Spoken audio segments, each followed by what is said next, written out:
dawuh Koko Prabu, wonten dawuh Koko Prabu. Mengkene ya Yayi. Sira nyumurupi. Iki kunarpane ingkang weng Mandaraka wakmu Prabu Saryapati lawan garwane yaiku Dewi Setyawati ya Endang Pujawati. Iki gegambarane tresna sejati. Mekaten Koko Prabu. Iya. Sak ngertiku Narendra sing ora darbe garwa wayuk tegese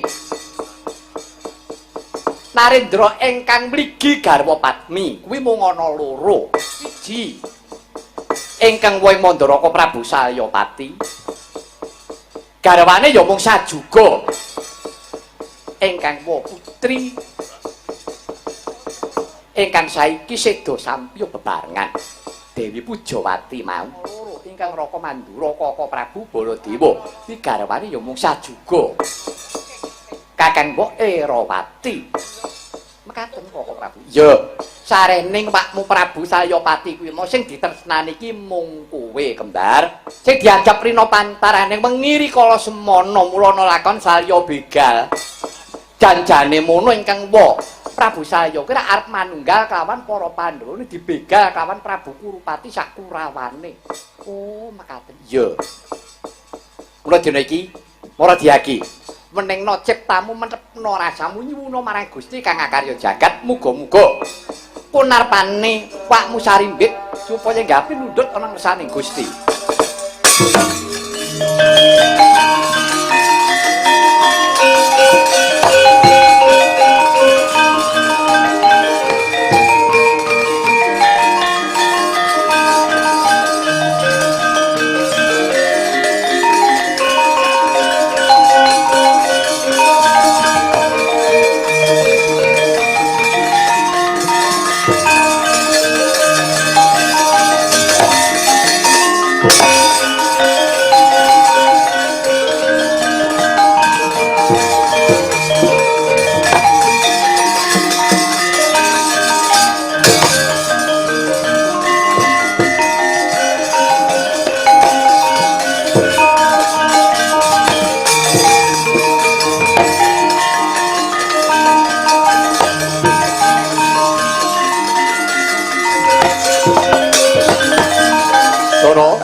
Iki mung kari siji siadi. Iki mengko kowe manut aku apa aku manut kowe?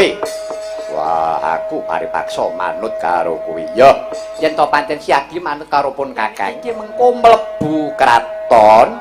Yen mengko mlebu kraton negara Ngastina ketemu Pakmu Prabu Dastarastra yen kowe arep dirangkul.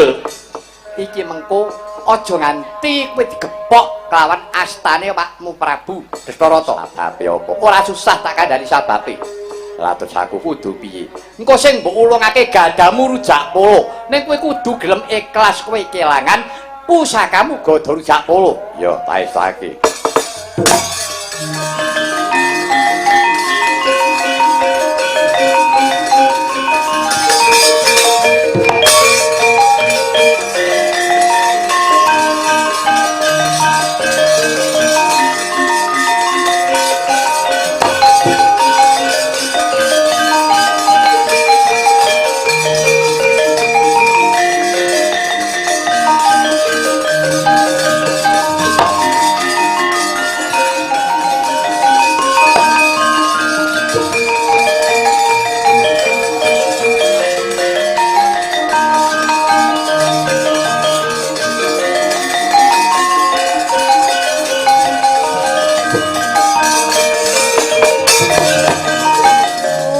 Sembahan kula sinuwun pepunden kula mangke prapteng delahan. Sinuwun kenging menapa dene paduka mboten musik raos sing penggalih paduka Sang Prabu. Aku mbok kon musik sing kepiye Gendari? Nyatanipun ingkang putra sedaya para Kurawa sampun tumpes tapis tanpa tabet. Paduka kok kendel kemawon. Kok mboten musik penggalih paduka, musik-musik sing kepiye? Ha tobat. Menapa paduka mboten midhanget guguripun ingkang putrapun Dursasana.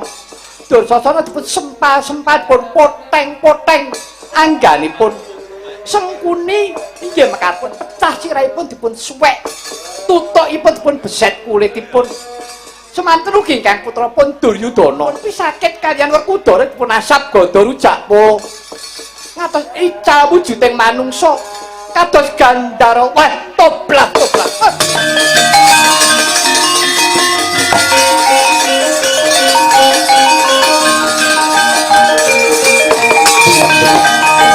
Karpe dhewe. Dadi kaya mengkono kuwi lakone anak-anakmu. Kawula muni nggih. Ya, kok aku krungu kabar yen to Pandhawa ki boyongan. Arep sowan marang negara Ngastina. Janjane aku ki wis rila lega lahir batin bareng aku krungu ucapmu kaya mengkono matine Dursasana Sengkuni lawan Duryudana. Tidak sia kan Werkudara. Aku ora trima. Ya Werkudara sing tekan kene aku jawilen. Tak sirnan tak belakne perkara si Puntadewa Janaka kembar Kunti. Aku sing duweni rasa tresna nanging yen to Werkudara tekan kene lebur tumpur tanpa dadi.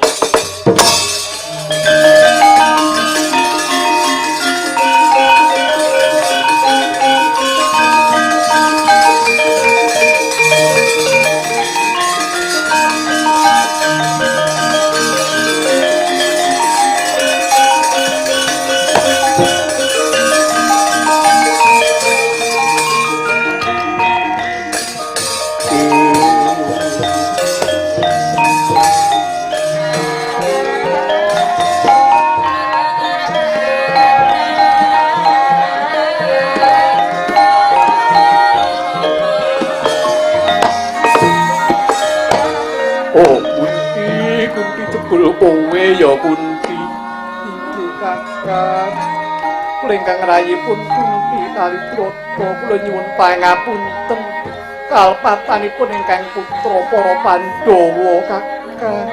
Ya kabeh wis tak pupus marang papestane Gusti Kang Akaya Jagas.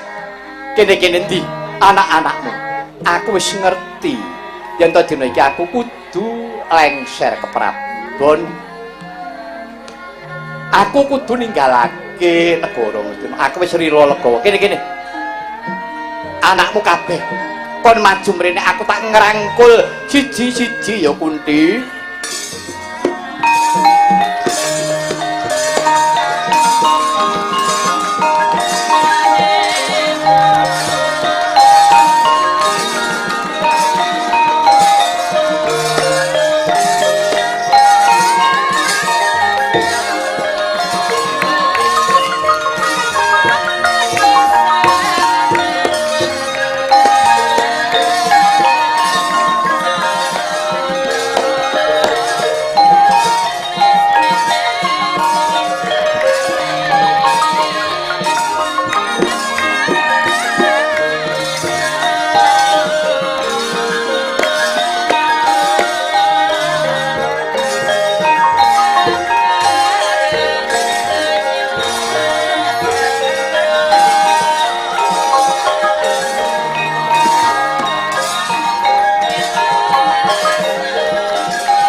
Kanjeng Prabu, kula ingkang putra pun Puntadewa, kula ingkang putra pun Arjuna, kula pun Nangkula, kula pun Sadewa. Dalah, ulun aku nggih.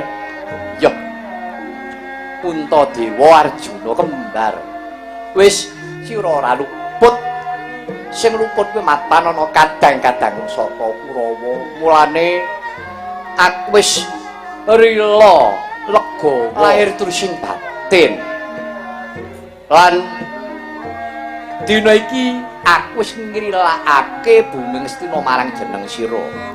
Mboten Wa Prabu badya kados pundi panjenenganipun Wa Prabu kedah ngayomi dumateng kula sakadang sinaosa kula lumebet wonten lebeting negari Ngastina nanging tetepa paduka minangka dados pepunden kula semanten ugi kula Wa Prabu inggih semanten ugi kula semanten ugi kula inggih Kakang Adipati ingkang putra para Pandhawa lumebet wonten negari Ngastina estunipun boten badhe nilaraken paduka Kanjeng Koko Prabu keparenga paduka Kakang Adipati ngayomi dhumateng para Pandhawa. Waduh, semono gedene katresnanmu Kunti sak anakmu menangaken. Ya, lah iki Werkudara ndi? Kene-kene Werkudara maju mrene, Ngger.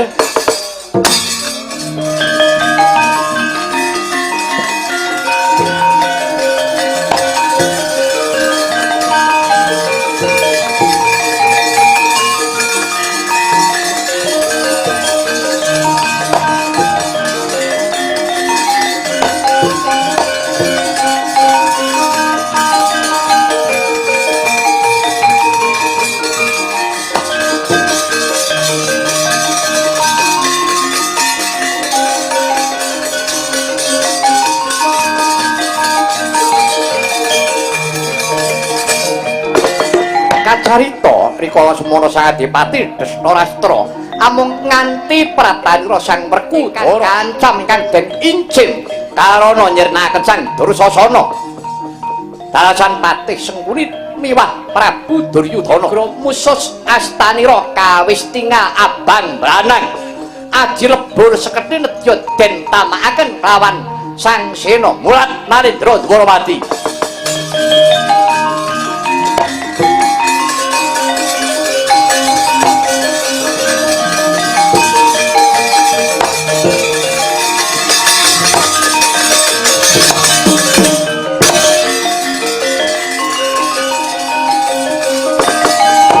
Werkudara, Retna Kakang apa? Pun Kakang paring dawuh apa?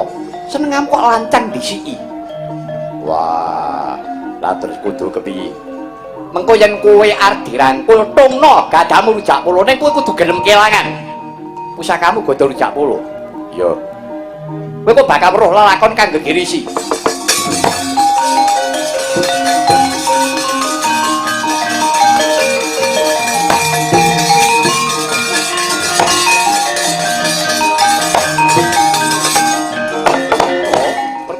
Werkudara, apa? Mriniya, Nggir. Mriniya, aku arep ngrangkul karo kowe, Werkudara. Mriniya, Nggir, aku kangen karo kowe, Werkudara. Aja mikir hararinga. Pun wa bakal ngrangkul karo kowe. Ya, Wa Prabu. Kene-kene, Werkudara. Mati kowe.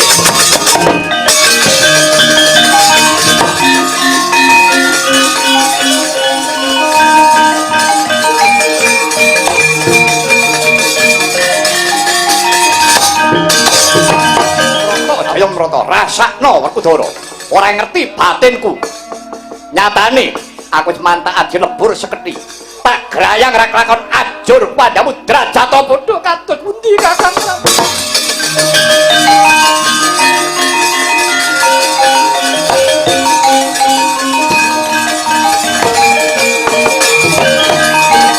Kados pundi Kakang Adipati? Kados pundi? Lha ning apa? Werkudara mati kok mbok tangisi. Menika sanes Werkudara nanging nyatanipun ingkang ajut nang grayang menika gada rujak polo Kakang. Aduh mati aku.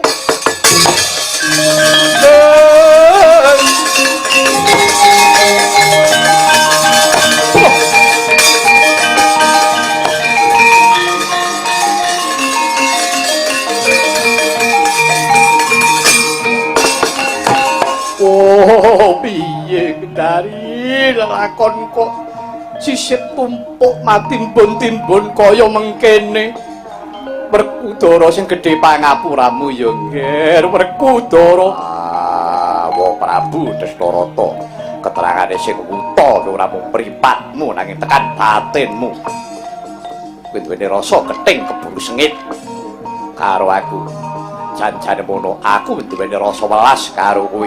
Ora rela yen kowe ninggalake negara Ngastina nanging bareng kelakuanmu gedhamu kaya mengkono. Aku ora sudi kanggonan wong kaya kowe kuwi.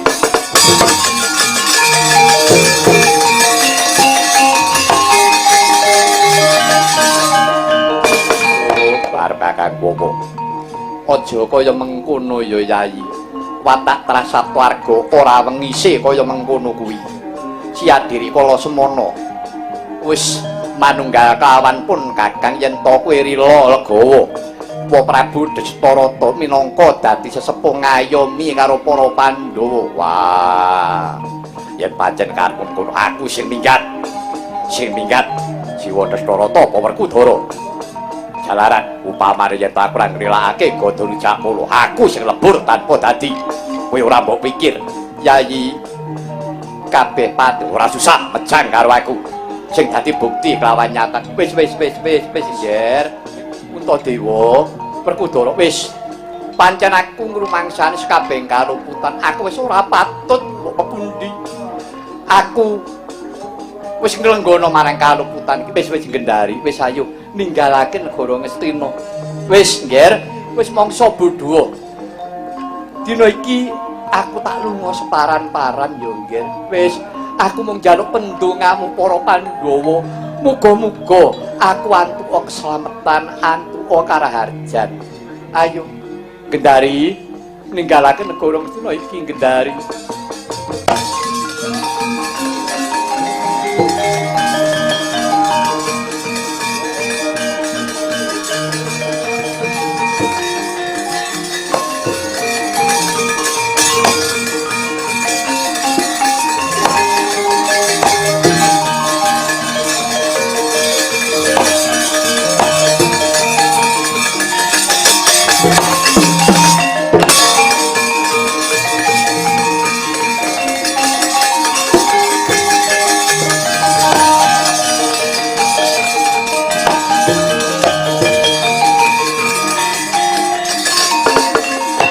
Kanjeng Ibu kadang kula Yayi Werkudara kados mekaten mboten nyono babar pisan wengis Yayi Bratasena.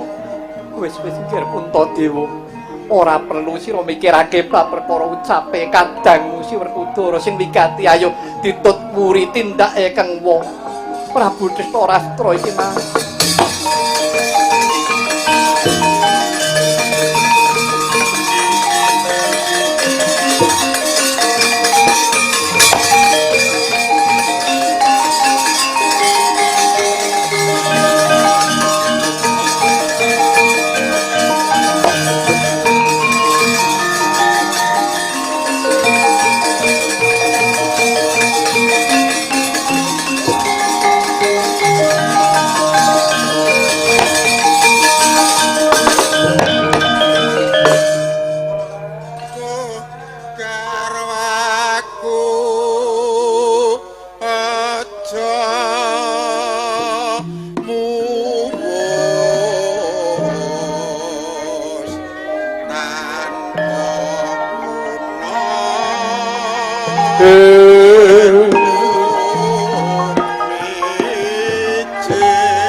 Gendari wonten dawuh.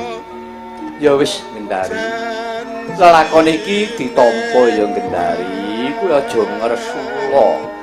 Pancen menungso kuwi anjok pantoking lelakon ra mung pasrah saring Gusti. Ning nek nuntun aku ya aja mbok gelandang wae to Gendari, alon-alon. Tur wis adoh lakune saka negara iki mau. Wetengku ngelih Gendari. Gedhange mau tuk nggawa saka kraton mau isih apa ora? Menika taksih setunggal, isih siji. Inggih. Ya wis kene separo eding ya Gendari. Separo eding wis tugel, aku wis tugel. Tak nggone ganjel wetengku gen aku iso nglawan. Monggo kula dherekaken mampah lon-lonan. Yo, ayo alon-alon wae yo Gendari.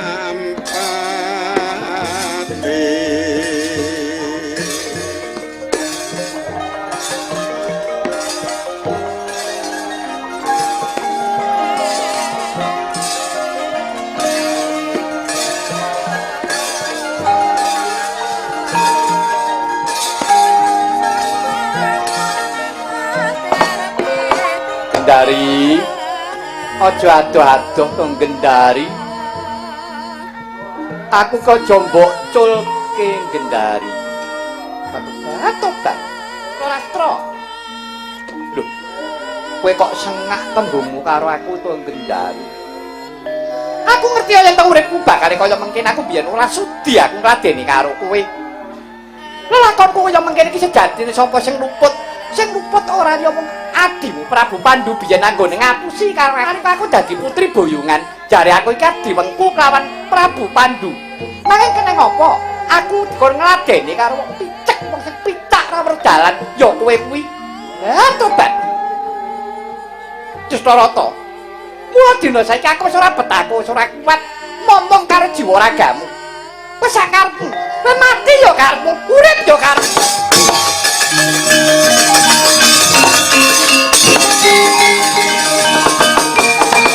Oh Gusti, kula nyuwun pangapunten. Gendari, kowe kok tegel Gendari karo aku Gendari. Oh, aku ki ora weruh dalan mbok tinggal kelepat. Terus aku iki kudu piye Gendari? Gendari, entenono aku ya Gendari. Timbang kaya ngene iki aku wong patenono wae Gendari. Aku pilih mati timbang kaya ngene iki Gendari. Oh.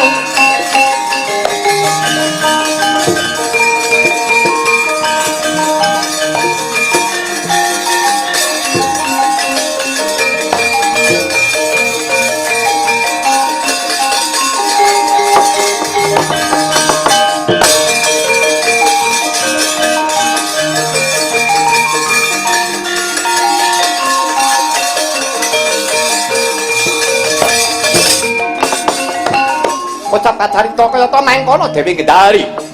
Ngantos nilaraken ingkang raka nenggih Sang Adipati Dastarastra wis tega tegel marang Sang Dastarastra ijen tanpa ruang ing mangka wuta tanpa kiblat parandene Dewi Gendari nilaraken ingkang araka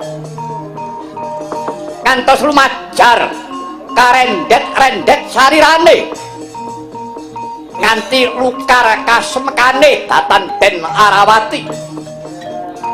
Klubyuk kabotan pinjung eling-eling wanita nedya jemangkah kasrimpet penjalin cacing glundung jurang boh dadine Dewi Gendari.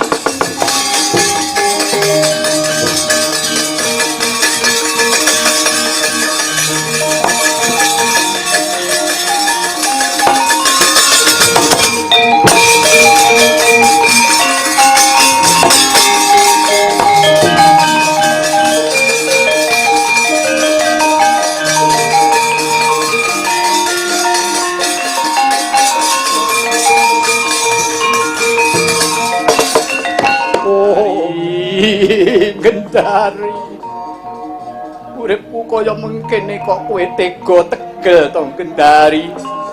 Ora macan galak aku badhoken ula sing mandi upasmu aku semburen. Kewan galak kowe padha ngroyoka karo aku timbang uripku kaya mengkene. Oh, dewa banjuten, larutan jiwa ragaku dewa.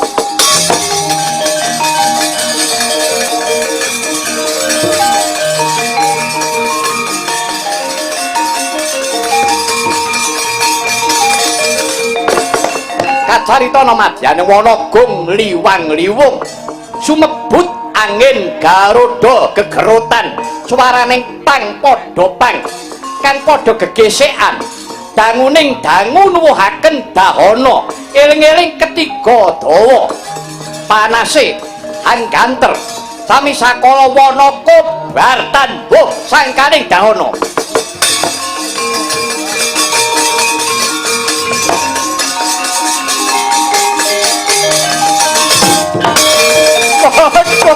Hati aku.